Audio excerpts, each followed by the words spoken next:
2025년 하반기 주목해야 할 관심 섹터와 관련주를 제공해 드립니다. 안녕하세요. 허브경제TV입니다. 오늘 볼 종목은요, SK바이오팜을 좀 보도록 하겠습니다. 어떤 그 회사의 대표님이죠. 네, 이 분께서 앞으로 5년 동안 10배 이상 오를 수 있는 바이오, 그 부분에 SK바이오팜을 언급을 했다라는 부분이거든요. 그래서 어떻게 얘기를 했느냐, 그걸 우리가 한번 좀 볼 건데, 일단은 어저께 CPI는 나쁘지 않게 나왔고, 그로 인해서 9월 달에 미국의 금리가 인하될 가능성이 이만큼 높아졌다. 그래서 미장이 좋게 좀 마무리가 됐죠.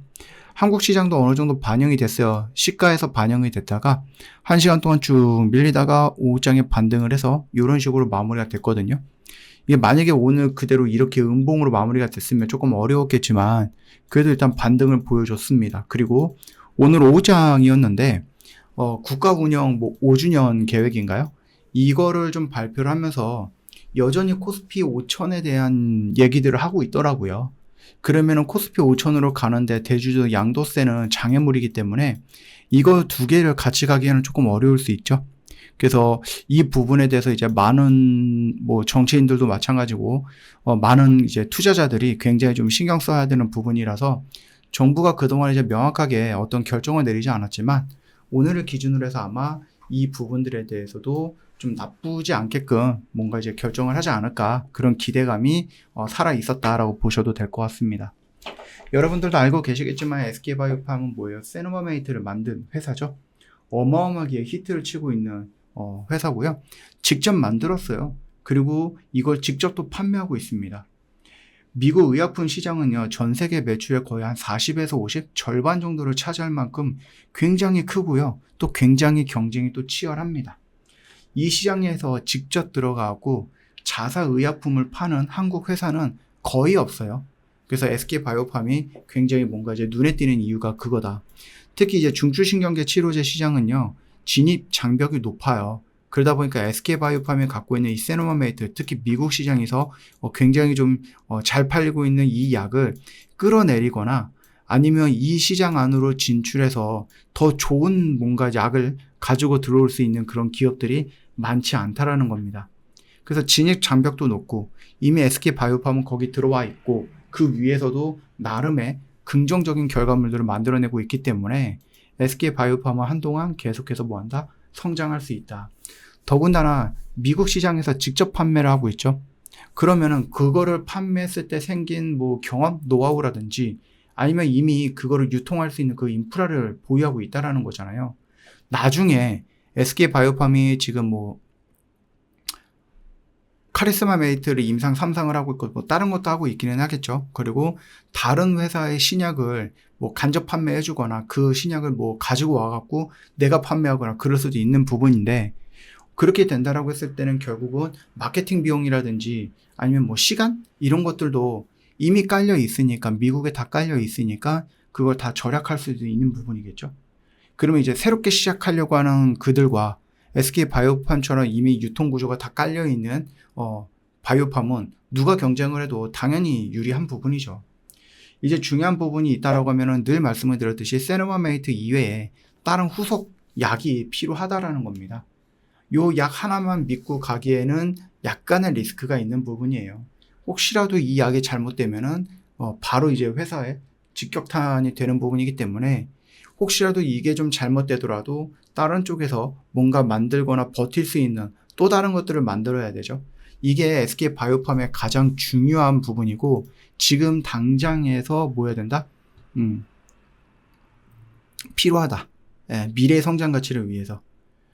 일단은 신약에 대한 임수는 필수이기도 하고 지금 카리스마 메이트라고 해갖고 이제 희귀질환병인데요. 물론 이제 희귀질환병 같은 경우는 시장 자체가 막 그렇게 크거나 그렇지는 않죠.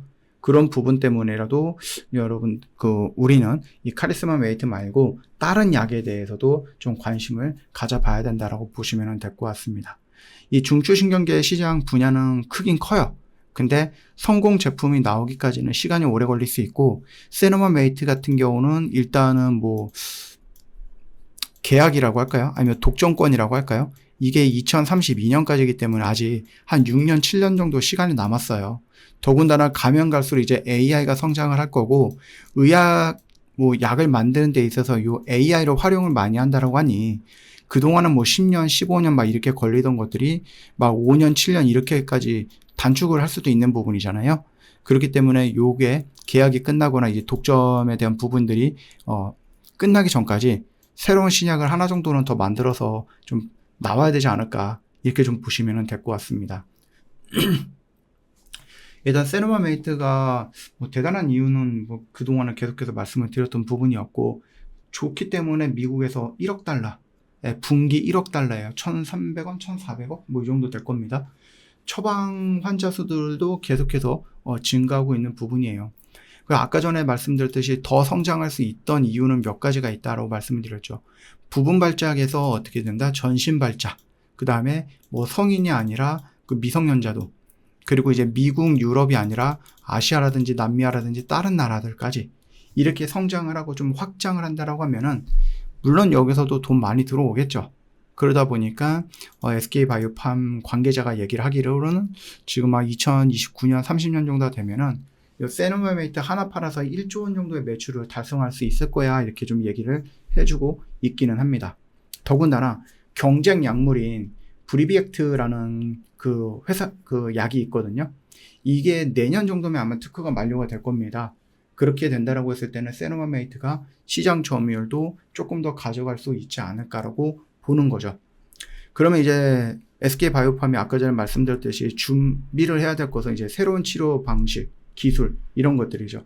그래서 지금 언급됐던 게 이제 방사성 의약품이었고 표적 단백질 분해 기술 이 부분이었고 아니면 이미 만들어져 있는 그래서 이제 FDA에서 승인을 기다리고 있는 또는 FDA에서 승인을 받았는데 미국에 진출 못하고 있는 그런 약들을 SK바이오팜에 가지고 와서 미국에 세팅이 되어 있는 인프라를 통해서 팔 수도 있는 부분이고 근데 이제 요것보다 조금 더 중요할 수 있는 부분이 뭐냐라고 했을 때는 결국은 생산기지, 관세 이 부분이죠.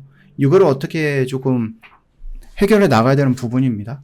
그래서 SK바이오팜은 일단은 그 미국령에 있는 조그마한 곳에다가 이미 그 계약을 했다라고 얘기를 합니다. 그래서 가가지고 그냥 Q사인만 내주면은 그쪽에서 바로 생산할 수 있다라고 하니까 일단은 관세적인 부분에 대해서도 크게 리스크가 있거나 그러지는 않을 것 같다. 이렇게 여러분들 생각하시면 될 것 같아요. 뭐 차트상으로만 놓고 보면 조금 아쉬운 부분이 있기는 하지만 그렇다고 해서 여기에서 갑자기 이렇게 죽어버리기에는 SK바이오팜의 미래 성장이 너무나도 밝다. 이렇게 좀 말씀을 드리고 싶어요. 저희 허브경제TV 공식 채널을 보시면은요. 여러분들 좀 중요한 것들, 여러분이 좀 보고 싶어 하는 뉴스보다는 좀 봐야 하는 뉴스에 집중해서 올려놨으니까 이런 것도 활용을 해보세요. 도움이 많이 될 거라고 좀 봅니다. 그뿐만 아니라 영상 댓글에 링크 있어요. 이거 클릭하시고 공식 채널 들어오면 되겠고 여기 있는 모든 정보들은 여러분들 뭐한다? 무료다라고 좀 말씀을 드릴게요. 놓치지 마시고 여러분들 챙겨가시고 내일 뭐 시장에 참여하실 때 옆에다가 저희 공식 채널 하나 이렇게 열어두시고요. 뭐 장중에 실시간으로 어떤 얘기들이 나오는가, 어떤 뉴스들이 있는가 그런 것들 보시면은 정말로 좀 도움이 되지 않을까 싶습니다. 놓치지 마시고 꼭 챙겨가십시오. 오늘 하루도 고생 많으셨습니다.